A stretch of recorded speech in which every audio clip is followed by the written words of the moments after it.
el día de hoy platiquemos un poco de cómo tú y yo somos perseguidos. Dígale a su vecino, ¿eres perseguido? O pregúnteselo también, ¿eres perseguido?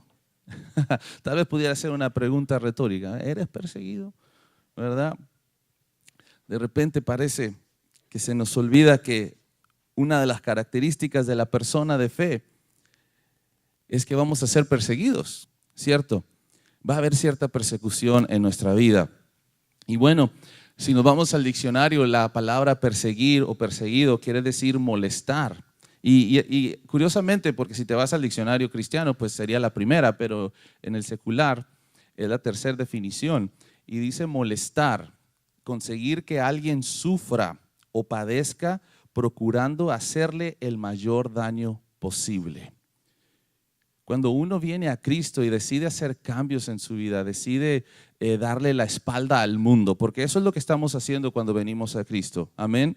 Cuando venimos a Cristo no estamos pretendiendo casar el mundo con Cristo, porque no se puede. Dice la misma Biblia que qué comunión puede haber entre la luz y las tinieblas. Entonces, hay algunos que han hecho están haciendo un intento de querer casar el mundo, ¿verdad?, con la iglesia, pero no se puede, no hay congruencia, no, de plano, la Biblia habla en contra de eso, no hay comunión entre las tinieblas y la luz. Entonces, cuando tú y yo decidimos vivir por Cristo, depositar nuestra vida en las manos de Dios, el mundo va a hacer todo lo posible por molestarnos. El mundo va a hacer todo lo posible para que suframos, para que nuestro peregrinaje aquí en esta tierra sea lo más difícil posible. ¿Cuántos lo están experimentando ya? Sí, que por tu decisión de seguir a Cristo, sí, el mundo no está haciendo nada fácil de que tu vida aquí en el mundo sea sencilla. El objetivo de la persecución tiene un solo objetivo. La persecución quiere que tú llegues a negar lo que tú has creído y confesado. Nosotros hemos confesado y creído, porque eso es lo que dice la Biblia, ¿verdad? El que creyere en su corazón, confesare con su boca que Jesús es el Señor y que resucitó entre los muertos, lo que estamos diciendo es que Él es Dios, que Él es el Señor de nuestra vida. Entonces, cuando el mundo trae la persecución a nosotros, quiere precisamente que neguemos esa parte, que neguemos que Jesús es Dios, que neguemos que Jesús es el Rey, el Salvador, el Señor de nuestra vida. Porque recuerde que no tan solo quiere ser el Salvador, también quiere ser el ¿qué? El patrón. Amén. ¿Sí? ¿Y qué hace uno cuando tiene un patrón? Se somete. ¿Verdad que sí? Usted no llega al trabajo a la hora que quiere, usted no se paga lo que usted quiere, usted no hace lo que usted quiere, usted se somete a su patrón, ¿verdad? Y entre más obediente es usted, ¿verdad? Lleva la fiesta en paz con el patrón, ¿verdad? Bueno, pero no quiero que pensemos en un Dios enojón que nomás está así, se portó mal, pum, no. Él nos ama, es misericordioso, pero quiero que entendamos un poco lo que significa que Dios sea el Señor de nuestra vida. Él es nuestro patrón, Él nos pide que hay distintas clases de persecución, pero el objetivo de la persecución es el mismo, que tú niegues a Jesús como tu Señor. Decimos que hay distintas porque recuerde que la persecución es molestarte, hacerte sufrir. Entonces puede haber momentos en donde no estamos siendo físicamente dañados, pero sí estamos con las palabras dañando. O nos están dañando con las palabras, ¿verdad? Eres un cristiano, eres un tonto, no hombre, ya te lavaron el coco, no hombre, y empiezan a molestarnos de esa manera. Esa es persecución porque te están molestando por la razón de haber creído en Jesús. Entonces eso es una persecución en sí. Entonces muchos, con tal de que ya no les estén molestando con palabras, deciden negar a Jesús. Deciden ya esconder, ¿sí?, que son cristianos. No, mejor no. Había un hermano que trabajaba en un súper. Y entonces llegaba una hermana, ¿no? De esas hermanas bien fogosas, ¿verdad? Hermano, Dios lo bendiga. Y el hermano le decía, hermano, ¿qué pasó? Que no se avergüenza el evangelio. Y le dijo, hermana, venga para acá, hermano. Le digo, ¿qué pasó, hermano? No me anda diciendo, hermano, aquí en la iglesia está bueno, pero acá en la tienda no. ¿Por qué? No, es que me hacen burla. ¿Y qué tiene, hermano? No, pues es más, al que está enseguida de mí le dicen el diablo. Entonces aquel hermano quería pues en cierta manera negar en su trabajo que él se había decidido por Cristo, porque le estaban haciendo burla, porque lo estaban molestando por su fe. Entonces eso es un tipo de persecución. Entonces, ¿qué sucede? Que físicamente tal vez tú no estás siendo, porque cuando pensamos en persecución, pensamos en los países, ¿verdad? Donde hay mártires, donde los están pues metiendo a la cárcel, donde los están torturando físicamente. Y pensamos en ese tipo de mártir, que también hay que estar orando por ellos.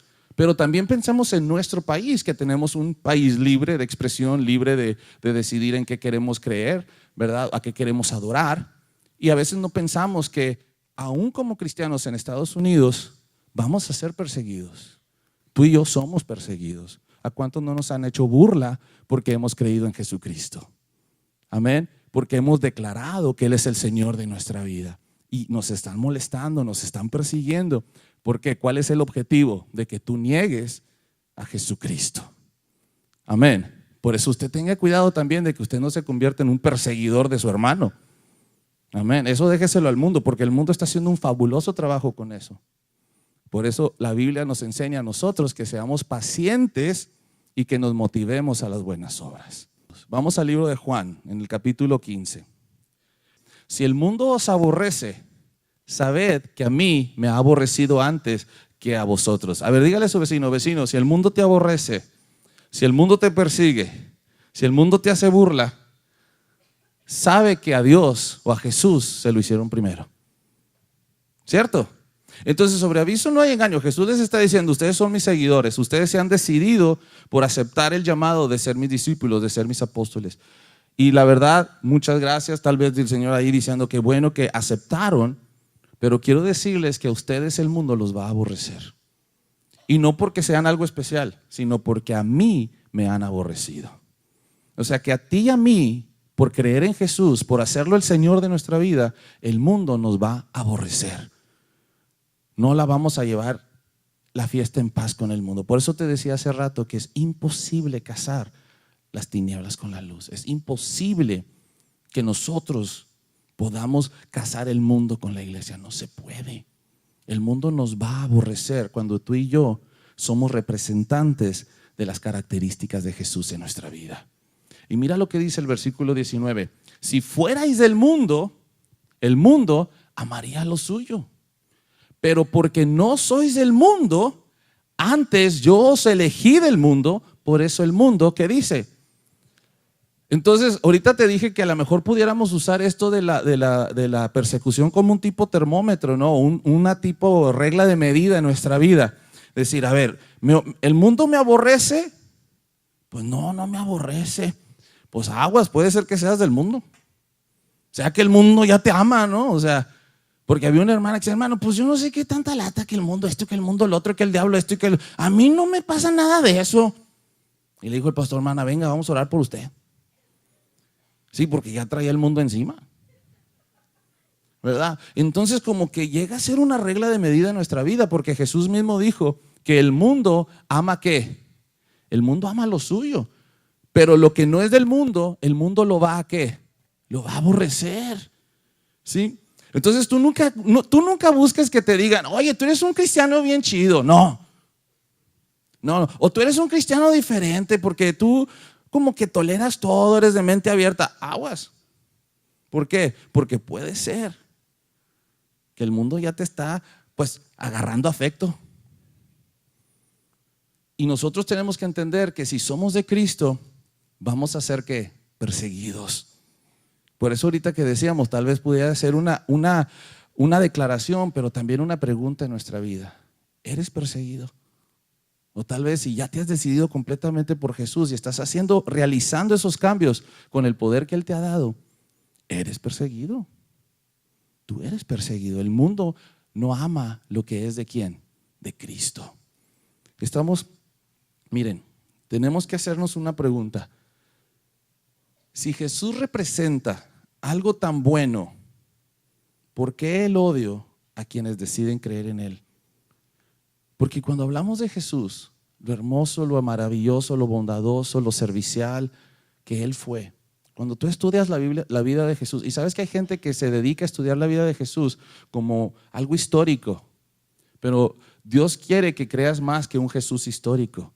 Dios quiere que creas en un Jesús real, en un Jesús que es Dios y que es tu redentor, no un Jesús histórico. Porque cuando lo estudiamos históricamente hay gente que dice, tiene buenas enseñanzas, hace buenas cosas. El mundo necesitaría más Jesuses. Pero más que eso, lo que Dios está pidiendo es que tú y yo decidamos someternos a Él. Amén. Entonces, cuando empezamos a hablar de un Jesús tan bueno, que hizo cosas maravillosas para la humanidad, ¿por qué tanto odio en los que deciden creer en Él? Te voy a decir por qué. Cuando Jesús está en nuestra vida, esto es representativo de dos cosas. Número uno, obediencia a Dios. Amén. La razón número uno que representa a Jesús en nosotros es obediencia a Dios. ¿Qué dijo Jesús? Si me amas, obedece mis palabras. Esa es la primera característica que debe de haber en nosotros cuando hemos rendido nuestra vida a Cristo. Y precisamente eso es lo que más, o una de las razones que más el mundo no está de acuerdo con nosotros. Ellos no quieren obedecer a Dios. Quieren el Dios de los milagros, pero no quieren el sometimiento que se requiere a ese Dios de los milagros. Amén. Sí, ha oído aquel dicho, hay un dicho muy popular que dicen, quieren el milagro, pero no al santo. Y parece cierto, ¿verdad? Todo el mundo de repente, en un momento conflictivo, en un momento de desesperación, aún el más ateo, cuando tiene un momento difícil en su vida, ¿a quién acuden? A Dios. Pero no quieren someterse, no quieren obedecer a Dios. Le decía, hay un programa en la televisión que habla acerca de la ciencia y de la evolución y todo eso. Es un programa de esos de comedia. Y lo estaba viendo la vez pasada, y en este último episodio que yo estaba viendo, empezaron a meter, así como que muy despistadamente, la temática de Dios. Lo hacían desde la perspectiva del hinduismo, pero le llamaban Dios. Esto es lo sorprendente, no estoy hablando que el hinduismo sea bueno, pero lo que estoy diciendo es que la perspectiva con la que ellos empezaron a hablar de la temática de Dios fue por medio del hinduismo. Pero este era un chavo que está tan sumido en la ciencia, es un científico y todo. Ya ve que los científicos todo es con evidencia, con cosas por el estilo. Pero llega un momento difícil en su vida que dice, ¿sabes qué? Tengo que ir al templo a orar. Entonces su amigo le dice, oye, pero tú eres un científico, tú eres esto, tú eres el otro. ¿Por qué tienes que acudir a tu Dios? Y dije, al mundo ya no le es suficiente la ciencia. Cuando tiene momentos difíciles, la ciencia no es suficiente. Hay gente que ha gastado todo su dinero en la ciencia para encontrar una cura, para encontrar una solución, y todo resulta vano. Y terminan ¿dónde? Buscando a ese Dios que muy en lo profundo saben que existe, y terminan buscándolo. Y lo buscan porque quieren un milagro, pero no precisamente porque tienen el deseo de obedecerle. Pero tú y yo somos diferentes. No buscamos a Dios por un milagro, buscamos a Dios porque deseamos someternos y ser obedientes a su palabra. Al menos eso es mi oración todos los días. Señor, que yo no te busque por lo que tú me puedas dar, que yo te busque por quien eres tú. Mi Salvador, mi Redentor, mi Señor. Y porque te amo, deseo obedecerte. Y la segunda razón por la cual el mundo nos persigue es porque nosotros llevamos una vida, o deberíamos de llevar una vida de sacrificio al beneficio del prójimo. Imagínese.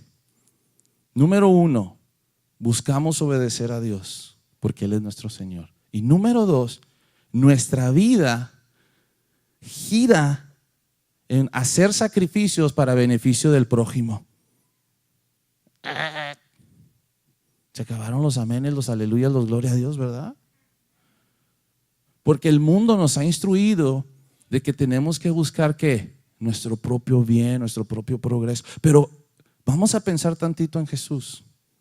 Jesús vivió una vida de sacrificio por el bien tuyo y mío. Amén. ¿A qué grado? ¿A qué grado de sacrificio? A la misma muerte. Tú y yo necesitamos empezar a vivir una vida de sacrificio por el bien del prójimo. Esa es bien difícil, ¿cierto? Porque como dicen los mexicanos, primero mis dientes y después mis parientes. Pero ¿qué dijimos ahorita? Que no podemos casar el mundo con la iglesia. Ese es el concepto del mundo. Y por eso cuando tú el mundo te ve que tú quieres obedecer a Dios, que te estás esforzando por obedecer a Dios, que te estás esforzando por el buscar el beneficio del prójimo, chocan. Porque el mundo no gira así. Mire primera de Pedro 2:21. Mire, vamos a ver qué dice ahí. Pues para esto fuisteis llamados, porque también Cristo padeció por nosotros, dejándonos ejemplo para que sigáis, ¿qué dice? Sus pisadas. Ahora, cuando estamos hablando de seguir las pisadas de Jesús, claro que no nos vamos a ir a Jerusalén, ¿verdad? Físicamente, y a ver, ¿dónde anduvo? A ver, porque para empezar, tú te ahogas cuando quieras caminar por el agua, ¿verdad? Ahí van las pisadas de Jesús sobre el mar. A ver, avéntate. No se refiere físicamente a esto. Se refiere a ¿qué? A lo que encierra la vida de Jesús. ¿Qué era la vida de Jesús? Número 1, ¿qué dijimos? Obedecer la voluntad del Padre. Y número 2, una vida de sacrificio a beneficio del prójimo. Eso es lo que dice Pedro cuando él dice, tú también fuiste llamado a esto. Que así como Cristo padeció, tú también vas a padecer, para que tú sigas su ejemplo, para que tú sigas sus pisadas, para que tú también decidas someterte a la voluntad de Dios, obedecerle en todo, y segundo, vivir una vida de sacrificio por el bien del prójimo. ¿Cierto? Por eso el mundo nos aborrece, por eso el mundo te persigue, porque choca con su filosofía de vida, porque el mundo vive tan enfocado en el yo, vive tan enfocado en sus logros, vive tan en llegar al clímax, a la cúspide, vive tan encerrado en la ambición sin importarle a quién pisotean, porque lo único que importa es que lleguen a la cima. Y dijo Cristo, pero ustedes no son así. Ustedes tienen 2 principios de vida. Número 1, someterse a la voluntad del Padre, obedecerle, y segundo, vivir una vida de sacrificio a beneficio del prójimo. Yo creo que ningún otro día vamos a salir de esta iglesia deseando que nos aborrezcan tanto. A lo mejor hasta tus amigos les sabes que aborréceme. Porque cuando tú no te sujetas a los principios del mundo, te van a aborrecer una vez más. ¿Cierto? Cuando tú no haces lo que todo el mundo hace, porque eso es lo más fácil, hacer lo que todo el mundo hace. Cuando tú no te sujetas a lo que todo el mundo hace, el mundo te va a perseguir. Te va a hacer la vida imposible. ¿Y sabes cuál va a ser tu primera reacción? Callarte. Ya no decir nada. O como decimos muchos, ¡viva la paz! ¡Viva la paz! No, tú y yo tenemos que ser portadores de la gloria de Dios. Y ante nada tener que cambiar nuestra manera de pensar. ¿Sí? Si tú ya has decidido no echar maldiciones y tus amigos ahora te están criticando por no echar maldiciones, así síguele. Así síguele. El mundo te va a aborrecer por no echar maldiciones. Fíjese qué curioso. Yo me acuerdo cuando estaba creciendo, me decía, tú no echas maldiciones, ¿verdad? Según mis amigos, imagínese. Y luego me dijeron, mira, nosotros te vamos a enseñar, mira, esto se dice cuando… Imagínese, el mundo nos aborrece por no hacerlo lo malo. Qué trastornado no ha de estar el mundo, ¿verdad que sí? Si el mundo ha decidido aborrecerte por no hacer lo que todos hacen, qué bueno. Si tú te has decidido, hombre, ser fiel a tu esposa, no tener ojos para nadie, en sujetarte, en amar, en cuidar a tu esposa y el mundo te aborrece por ello, felicidades, felicidades. No que andas ahí queriendo ser como todo el mundo porque todos tienen a la esposa y a la segunda. Felicidades, porque el mundo te aborrece por querer someterte a la voluntad perfecta de Dios. Dices, ¿y el sacrificio dónde está? Pues por tu esposa. Tú estás rindiendo tu vida a beneficio de otros. En este caso, tu familia. Y a veces es fácil por la familia, también hay que hacerlo con los que no están en Cristo. Yo no estoy diciendo que no, pero lo que te estoy diciendo es que cambia nuestra manera de ver la vida y vamos a ser perseguidos. Si el mundo nos aborrece, es como dijo Jesús, porque somos de Él. Amén. Dígale a su vecino, eres perseguido. Pablo tenía un pendiente con la iglesia de Corinto. Mire, vamos a 1 Corintios 3, 1 al 3. Pablo tenía aquí un pendiente. De manera que yo, hermanos, dice, no pude hablaros como a espirituales, sino como a carnales, como a niños en Cristo. ¿Qué más dice por ahí? Os di a beber leche y no vianda, es alimento sólido, porque aún no erais capaces, ni sois capaces todavía. El versículo 3, porque aún sois, ¿qué dice? Aún sois carnales, pues habiendo entre vosotros, ¿qué dice? Celos, contiendas, disensiones. ¿No sois carnales y andáis como hombres? Porque si tú te fijas, estas cosas, y hay cosas más que hubiera podido nombrar, pero si tú te fijas, los celos, las contiendas, las disensiones, ¿por quién están velando siempre? Por uno, ¿verdad que sí? ¿Y qué dijimos? Que una de las cualidades de la vida en Cristo es una vida de sacrificio a beneficio del prójimo. ¿Sí? Hay quienes quieren, claro, hacer esto, cristianizarlo. No es que, hermano, yo tengo celos cristianos. Ay, ¿y esos cuáles son, verdad? Sí. Entonces nosotros tenemos que tener mucho cuidado. Como decía Pablo, el pendiente de Pablo era este. Dice, ustedes están en la iglesia, pero hay una situación que no les puedo hablar como a gente madura en Cristo, a gente que ya está siendo aborrecida por el mundo. Ustedes siguen teniendo mucho mundo en ustedes. Ustedes todavía están dejando que estas cosas opaquen quienes ustedes son verdaderamente. Y seamos sinceros, todos pasamos por esta situación en nuestra vida. De repente viene alguna exhortación, una motivación en la palabra de Dios a dejar lo malo y nos incomoda. Nos incomoda tener que dejar esas cosas. Y era precisamente esto lo que Pablo estaba diciendo. Es que todavía están pensando como el mundo. Pero de aquí en adelante tú y yo tenemos que pensar como hijos de Dios. Y el mundo nos va a aborrecer. Eso hay que recalcarlo, hermano. Sí, hay otra versión en la Nueva Traducción Viviente, si no me equivoco, aún sois carnales, la traducen y dicen como si pertenecían a este mundo, como si pertenecen a este mundo. Dice Pablo, no les pude hablar a ustedes como maduros, sino como a gente que pertenecía a este mundo. Quiere decir que todavía hay mucho mundo. Entonces nosotros tenemos que, como dice Efesios, despojarnos de ese mundo. Dice, hermano, pero ¿qué acaso Pablo no enseña de que cuando fue con los gentiles se hizo gentil, y que cuando fue con los débiles se hizo débil, y cuando fue con los judíos se hizo judío? Pues entonces, pues yo estoy en el mundo y pues me hago como el mundo.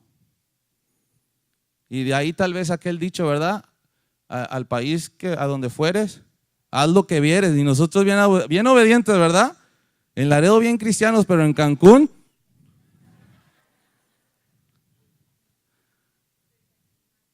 ¿verdad? O en la Isla del Padre. Ya muchos por eso no van a la Isla del Padre, porque allá todos se encuentran.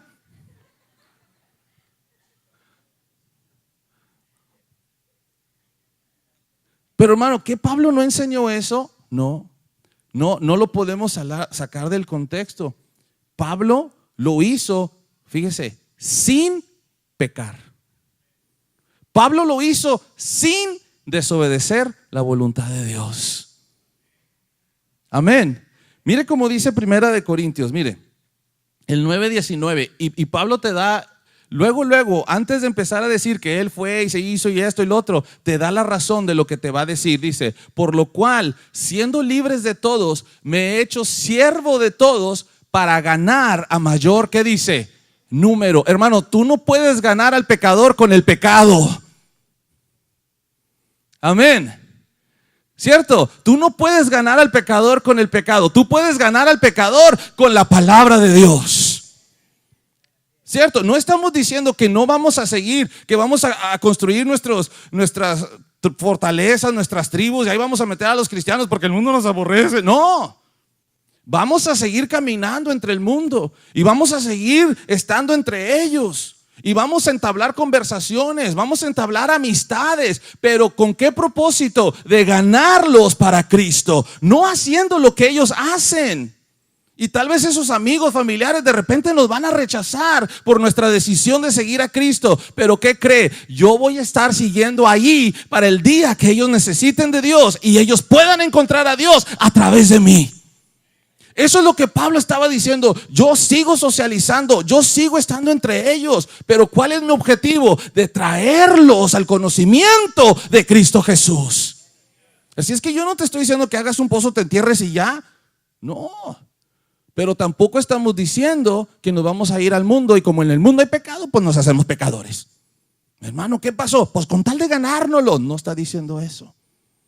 Está diciendo que siguió en amistad con la gente que había en el mundo con tal de ganarlos para Cristo.